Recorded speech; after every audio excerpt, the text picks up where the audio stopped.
Hello friends. आज के session में डिस्कस करेंगे quantitative research.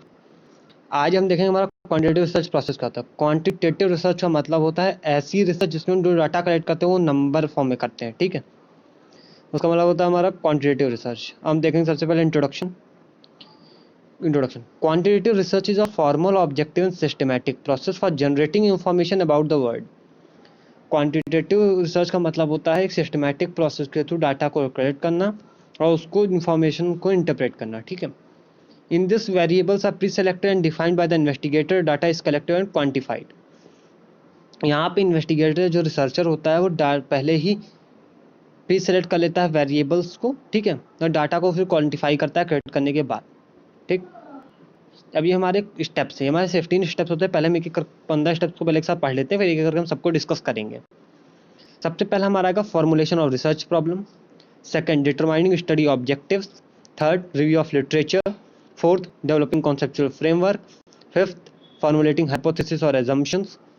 Sixth, selecting research approach and design. Seventh, specifying the population. Eighth, developing tools for data collection. Ninth, establishing ethical consideration. 10th, conducting pilot study tryout of tool. 11th, sample selection. 12th, data collection. 13th, preparing data for analysis. 14th, analysis and interpretation of data. हमारा last step आएगा डिसएमिनेटिंग the research findings, ठीक है। हम एक करके सारे 15 step को discuss करेंगे। हम स्टार्ट करते हैं। सबसे पहला आएगा हमारा फॉर्मुलेशन और research problem. The foremost step is to discover an interesting and research worthy problem.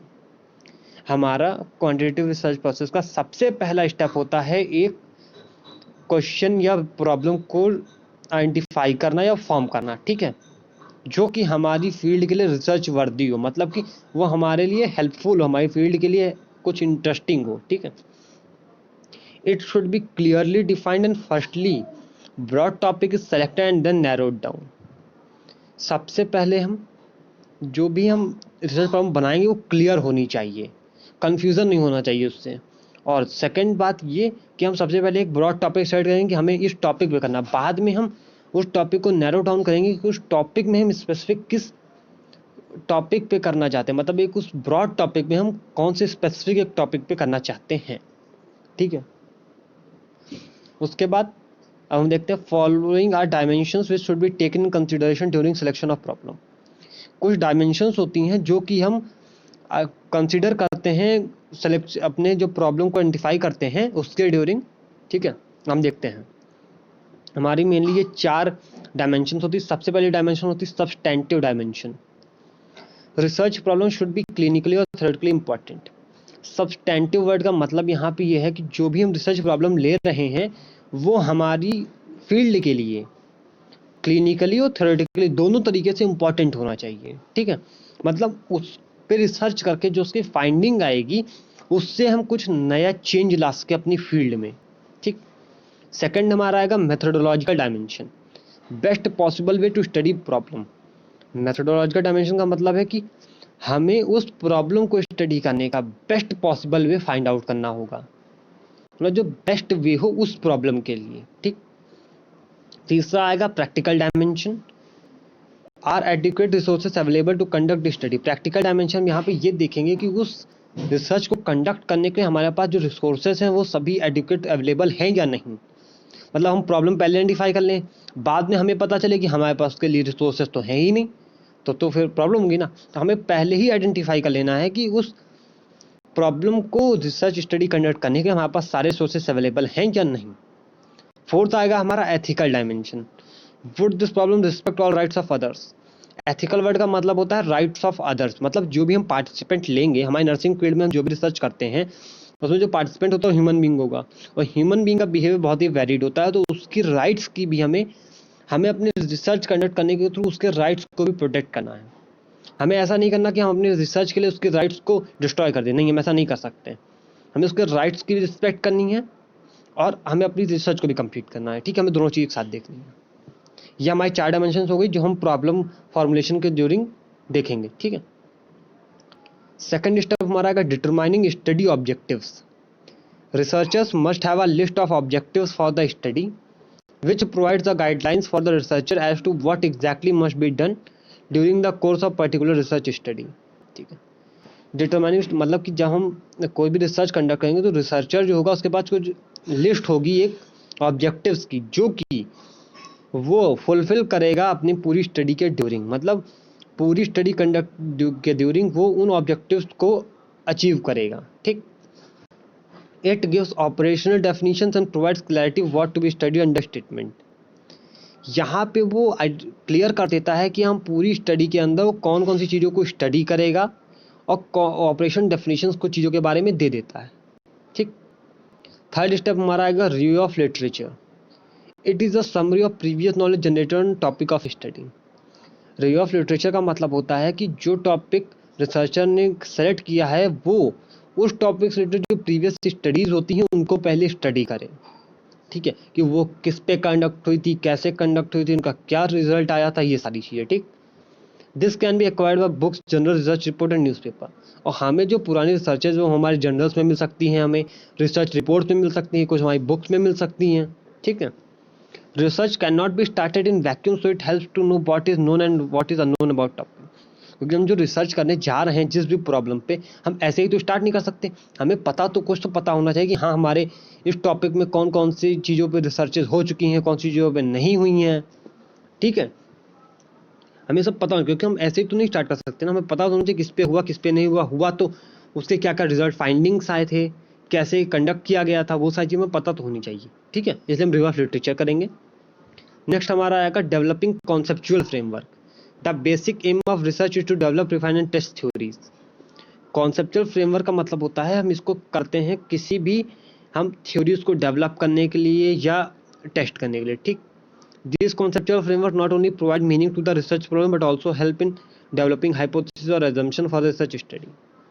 हमारा जो कॉन्सेप्चुअल फ्रेमवर्क होता है ये हमारे स्टेटमेंट जो हमारा रिसर्च प्रॉब्लम उसको तो मीनिंग प्रोवाइड करता ही करता है, साथ में ये हमें हाइपोथेसिस assumptions को फॉर्मुलेट करने में भी हेल्प करता है। ठीक है, अगला आएगा formulation of hypothesis and assumption। Hypothesis is an assumed statement suggesting an answer to a question which may or may not be true। Hypothesis का मतलब होता है ये एक स्टेटमेंट होता है जो कि ट्रू हो भी सकता है, नहीं भी। ठीक है, इन simple words it translates the statement of problem into a clearly understandable and easy to comprehend prediction of what is expected to be the outcome of the study, which is either accepted or rejected based on data। Hypothesis का मतलब होता है एक result को पहले ही predict कर देना जो कि हम अचीव करना चाहते हैं अपनी रिसर्च को कंडक्ट करने के बाद। ठीक है, हाइपोथेसिस का मतलब होता है एक स्टेटमेंट जिसमें हम प्रेडिक्ट करते हैं कि हम रिसर्च जब कंडक्ट करेंगे इस टॉपिक पे इस तरीके से तो हमें ये रिजल्ट आना चाहिए। वो हम बाद में डिसाइड करेंगे कि हमारी हाइपोथेसिस सही है या गलत, वो हमारे डाटा के बेस पे हम बाद में डिसाइड करेंगे, लेकिन पहले हम एक हाइपोथेसिस बनाएंगे उसके बाद हम रिसर्च स्टार्ट करेंगे। ठीक है, अगला आएगा हमारा सिलेक्टिंग रिसर्च अप्रोच और डिज़ाइन। अब research design is the systematic plan to obtain answer to research questions. हमारा जो रिसर्च डिज़ाइन होता है ये हमारा एक सिस्टमैटिक प्लान होता है जिसके थ्रू हम पूरी रिसर्च को अपनी कंडक्ट करते हैं और रिसर्च क्वेश्चंस के आंसर को आइडेंटिफाई करते हैं। ठीक है, it provides knowledge about to know on whom, what, when, where and how the study will be conducted।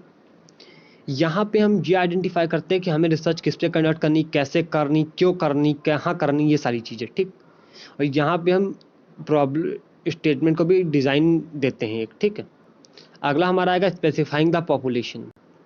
In quantitative research, it is essential to learn about the characteristics of subject pulses and clearly define the group of subject or objects in the study। यहाँ पे हम quantitative research में हम सबसे पहले define करेंगे कि हम कौन सी पॉपुलेशन पे अपनी रिसर्च स्टडी करेंगे, मतलब हमारी जो जिन पे हम रिसर्च करना चाहते हैं वो लोग कौन होने चाहिए, उन्हें क्या क्या कैरेक्टरिस्टिक्स होनी चाहिए। ठीक है, वो हमें कहाँ मिलेंगे। ठीक है, ये सारी चीज़ें। Specific population help to develop effective methodology. उसका जब हमें पता चल जाएगा कि मतलब कौन सी ग्रुप पे या कौन सी पॉपुलेशन पे हमें रिसर्च कंडक्ट करनी है, तो ये हमें ईजिली हम मेथड जो हम यूज़ करेंगे डाटा कलेक्शन का इन सब का वो हम ईजिली सेलेक्ट कर पाएंगे ज़्यादा स्पेसिफिक तरीके से। ठीक है, अगला हमारा आएगा developing tools for data collection. अब यहाँ पे हम डाटा जो कलेक्ट करना है पेशेंट से, जो पार्टिसिपेंट से, तो हम कैसे कलेक्ट करेंगे उसके लिए हम टूल सेलेक्ट करेंगे। ठीक है, मतलब हम ये देखेंगे हमारी जो रिसर्च जो किस तरीके रिसर्च उस बेस पे हम डिसाइड करेंगे कि हमें कौन से टूल्स के थ्रू डाटा कलेक्ट करना है। सबसे पहले It is essential to devise methods and tools to measure the research variables as objective and accurately as possible. यहाँ पे हम ऐसे टूल्स का फॉर्मुलेशन करेंगे जो हमारी रिसर्च प्रॉब्लम से रिलेटेड मोस्ट अप्रोप्रिएट और एक्यूरेट फॉर्म में डाटा कलेक्ट कर सके. ठीक. The plan and design of tools depends on several factors. Structured और semi structured tools are used for data collection. यहाँ पे हम स्ट्रक्चर्ड भी हो सकता है, सेमी स्ट्रक्चर्ड, मतलब कि हम यहाँ पे स्ट्रक्चर का मतलब होता है कि क्वेश्चन आंसर रेडी होते हैं. हम क्वेश्चन पेशेंट पार्टिसिपेंट से पूछेंगे, हमें पता होना चाहिए कि उसका आंसर, हाँ फिक्स आंसर, पहले ही आंसर फिक्स कर देंगे कि उस क्वेश्चन का यही आंसर होगा. ठीक है. और सेमी स्ट्रक्चर्ड में मतलब होता है कि पेशेंट फ्री होता है, वो कुछ भी आंसर दे सकता है. ठीक है. अगला हमारा आएगा एस्टैब्लिशिंग एथिकल कंसिडरेशन. हमारा 9th स्टेप आएगा establishing ethical consideration. In nursing, most of the researches are conducted on humans, so of important to establish ethical consideration. सबसे देखो, नर्सिंग में जो भी रिसर्चेस करते हैं वो में ह्यूमंस पे की जाती हैं, इसलिए हमारे एथिकल कंसिडरेशन को सबसे पहले एस्टैब्लिश करना सबसे ज़्यादा जरूरी है. ठीक है. हमें एथिकल कंसिडरेशन एस्टैब्लिश करने के लिए हमें जो पार्टिसिपेंट हैं उनसे हमें इन्फॉर्म्ड कंसेंट लेना होगा, और जो अथॉरिटीज़ हमारे रिसर्च को लुकआउट करेंगी उनसे परमिशन लेनी होगी. ठीक है. और जो डाटा हम कलेक्ट करेंगे पेशेंट्स के बारे में उनसे, उसकी कॉन्फिडेंशियलिटी मेंटेन करनी, वो सिर्फ हम तक होना चाहिए, हम दूसरों तक नहीं देंगे डाटा. हम अपनी रिसर्च फाइंडिंग्स को जरूर देंगे दूसरों को, लेकिन हम क्या डाटा कलेक्ट किए, कैसे किए, वो हम नहीं बताएंगे दूसरों को. ठीक. अगला आएगा conducting pilot study. Pilot study is a kind of small scale rehearsal on the subject, but these subjects are not part of actual study. It is conducted to ensure feasibility and devise methodology. Pilot study का मतलब होता है एक practice करना या rehearsal करना अपनी actual study से पहले, उसकी एक स्मॉल स्टडी स्केल पे करना कि हम अपनी रियल स्टडी को कैसे परफॉर्म करेंगे, किस तरीके से करेंगे, उससे पहले उसकी रिहर्सल करना. ठीक है. जैसे कि होता नहीं है, कोई डांस प्रोग्राम होता है तो उस एक्चुअल डांस प्रोग्राम से पहले उसकी रिहर्सल कराई जाती है, वैसे यहाँ पे मैं एक्चुअल रियल स्टडी से पहले उसकी एक रिहर्सल कराएंगे. उस रिहर्सल को हम बोलते हैं पायलट स्टडी, जिससे कि हमने अगर कोई प्रॉब्लम नहीं क्रिएट हो रही तो हम आइडेंटिफाई कर सकते हैं यहीं पे, उसको हम करेक्ट आउट कर सकते हैं. ठीक है. ये मेन इसलिए करते हैं. अगला आएगा हमारा sample selection. It is not possible to conduct study on entire population so that representative part of population is selected. Population can be selected by probability और non probability sampling techniques. Sample selection का मतलब होता है कि हम पूरी की पूरी पॉपुलेशन पे तो रिसर्च कर नहीं सकते, ये पॉसिबल नहीं है, तो हम कुछ स्पेसिफिक लोगों पे रिसर्च करेंगे जो कि उस पूरी पॉपुलेशन को रिप्रेजेंट करें. मतलब कि हम सैंपल जो सेलेक्ट करेंगे, हम ऐसे लोगों को सेलेक्ट करेंगे जिन पे हम रिसर्च करने के बाद उनके रिसर्च आंसर्स को, जो फाइंडिंग हम करेंगे, उसको उस पूरी पॉपुलेशन पे अप्लाई कर सके, ना कि सारे उस सैंपल्स पे. ठीक. ये हम सैंपल जो सेलेक्ट करेंगे वो हमारी कई टेक्निक्स हैं, प्रोबेबिलिटी, नॉन प्रोबेबिलिटी टेक्निक्स. इन टेक्निक्स को मैंने अगली वीडियो, दूसरी वीडियो में डिस्कस किया, आप वहाँ पे जाके देख लीजिएगा, उसका लिंक डिस्क्रिप्शन में आपको मिल जाएगा. अगला हमारा आएगा 12th step, data collection. It is an direct और indirect interaction with respondent to gather information pertaining to topic under study. In this pre plan method technique tools of data collection, data should be collected by interview question. Data collection का मतलब होता है यहाँ पे जो researcher होगा वो directly या इनडायरेक्टली अपने पार्टिसिपेंट से इंटरेक्ट करेगा, उनसे डाटा कलेक्ट करेगा. यहाँ पे इंटरव्यू, क्वेश्चनिंग, कई अदर मेथड से डाटा कलेक्ट करेंगे. ठीक है. अगला आएगा हमारा 13th स्टेप में आएगा prepare data for analysis. Careful checking of every tool for its completeness and coding is the main activity during this step of the research process. One code specifies only one piece of information. Prepare data for analysis मतलब अब यहाँ पे हमने जो data collect किया उसको एक orderly form में अरेंज करेंगे, ताकि हम उसको अभी इसके नेक्स्ट स्टेप में वहाँ पे उसको एनालाइज करेंगे रिसर्च फाइंडिंग को फाइंड आउट करने के लिए. ठीक है. Analysis and interpretation of data. Numerical data must be organised in orderly and sequential manner. Data में बी एनालाइज बाय डिस्क्रिप्टिव और डिफरेंशियल स्टैटिस्टिक्स. यहाँ पे हमने जो डाटा कलेक्ट किया उसको हम एनालाइज करेंगे, उसको हम इंटरप्रेट करेंगे. ये हमारा क्वांटिटेटिव डाटा है तो उसको हम स्टैटिस्टिकल फॉर्म में प्रेजेंट कर सकते हैं, ग्राफ, ये इस तरीके से. ठीक है. जैसे हम पिक्चर में भी देख सकते हैं. लास्ट हमारा स्टेप है डिसेमिनेटिंग रिसर्च फाइंडिंग्स. का मतलब होता है जो हमने रिसर्च फाइंडिंग्स आई हैं उसको लोगों में कम्युनिकेट करना. ठीक है. रिसर्च में फिर in achievement of its objectives findings are not disseminated. Research finding में भी communicated through writing, research thesis, article etcetera. हमने जो भी रिसर्च फाइंडिंग्स फाइंड आउट की उसको हम लोगों तक पहुंचाएंगे. वो हम मास मीडिया का यूज़ करके, रिसर्च थीसिस लिख के, सोशल मीडिया का यूज़ करके, इंटरनेट की सर्विसेज से, बुक्स के, जनरल न्यूज़पेपर के थ्रू हम लोगों को तो उसकी फाइंडिंग्स पहुंचाएंगे। और जब तक हम किसी रिसर्च फाइंडिंग को डिसेमिनेट नहीं कर देते, कम्युनिकेट नहीं करते, उस रिसर्च फाइंडिंग्स का या उस रिसर्च का पर्पस फुलफिल नहीं होता। आज का हम इस सेशन यहीं पे एंड करते हैं। आज के सेशन में डिस्कस किया क्वांटिटेटिव रिसर्च प्रोसेस के बारे में। Thank you.